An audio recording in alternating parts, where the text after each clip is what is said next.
বিধায়ক এবং বিধায়ক ঘনিষ্ঠদের বিরুদ্ধে পোস্টার মূলত ডাকাতির অভিযোগ তুলে পোস্টার পড়েছে কোথায় হাসনাবাদের ভবানীপুর এলাকায় এই পোস্টারগুলি লক্ষ্য করা গিয়েছে। বিধায়ক দেবেশ মণ্ডল এবং তার অনুগামীদের বিরুদ্ধে একাধিক পোস্টারে ছয়লাভ গোটা এলাকা। দেখুন, এই হচ্ছে সেই পোস্টার। বিধায়ক এবং বিধায়ক ঘনিষ্ঠদের বিরুদ্ধে এলাকায় বিভিন্ন জায়গায় পোস্টার পড়েছে। সেই ছবি দেখানোর চেষ্টা করছি। হাসনাবাদের এই ছবি।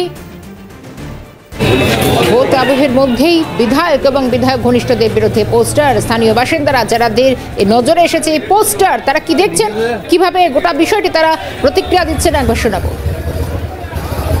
লেখা আছে, আপনারা তো দেখলেন যে এটা কোনো একটা রাজনৈতিক ব্যক্তির নামে অপপ্রচার করা হয়েছে। তার স্বচ্ছ ভাবমূর্তিকে নষ্ট করার জন্য বিরোধী শক্তি যারা বিজেপির দালাল, তাদের এই কাজ। তাদের সমাজে তারা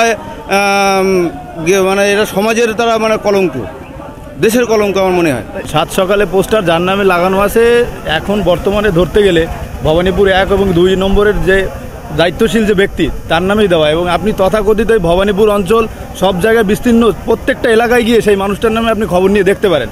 পোস্টারে কত মানুষের নামে কত কিছু। আপনি রাতের আধারে পোস্টার মারলেন কেন? যারা পোস্টারটা মেরেছে তারা রাতের আধারে মারলো কেন? তাদের যদি অপপ্রচার চালানোর এতই শক্তি থাকবে, তারা দিনের বেলা আসুক, তারা মাইক নিয়ে মিছিল নিয়ে তারপরে সামনে এসে বলুক যে এই ব্যক্তিটা এরকম। শাহজাহান শেখের মতো নেতার হাতে ইউনুস মোল্লার মতো ছোটোখাটো এরকম হাজারো নেতা আছে, তাই বলে ইউনুস মোল্লার নামে এরকম অপপ্রচার চালানোকে আমরা মান্যতা দিতে পারছি না। বিরোধী শক্তি, এখানে যারা বিরোধী পক্ষ আছে, যারা পূর্বদিনে মানুষকে অত্যাচার চালিয়ে গেছে, তারা তো তাদের সেই শক্তিকে পুনরায় ফেরত পাচ্ছে না। এখন কিভাবে সেই ভালো মানুষটাকে দমিয়ে রাখা যায়, সেই দমিয়ে রাখার জন্য সেই মানুষটার নামে অপপ্রচার চালাচ্ছে। আছে বাম আছেন, কংগ্রেস আছেন। পঙ্কজ রয়েছেন আমার সঙ্গে টেলিফোন লাইনে। পঙ্কজ, স্থানীয় বাসিন্দারা অন্তত বলছেন যে এই যে পোস্টার, মূলত ভালো মানুষ তাদের মূলত কালিমালিপ্ত করার জন্য একাধিক পোস্টার, কিন্তু পোস্টার ঘিরে কি তরজা এই মুহূর্তে সামনে আসে, আর কি আপডেট?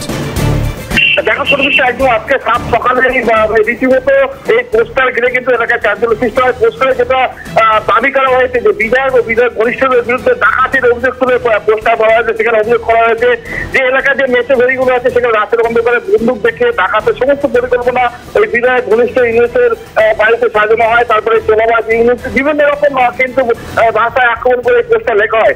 এবং ইতিমধ্যে কিন্তু তৃণমূলের পক্ষ থেকে অভিযোগ অস্বীকার করে কিন্তু বলা হচ্ছে যে এটা চক্রান্ত, যেহেতু সামনে লোকসভা ভোটের আগে সঙ্গে শালীনতা করার জন্য চক্রান্ত করা হচ্ছে। বেশ, পঙ্কজকে ধন্যবাদ জানাবো। সঙ্গে ছিলেন পঙ্কজ বিশ্বাস।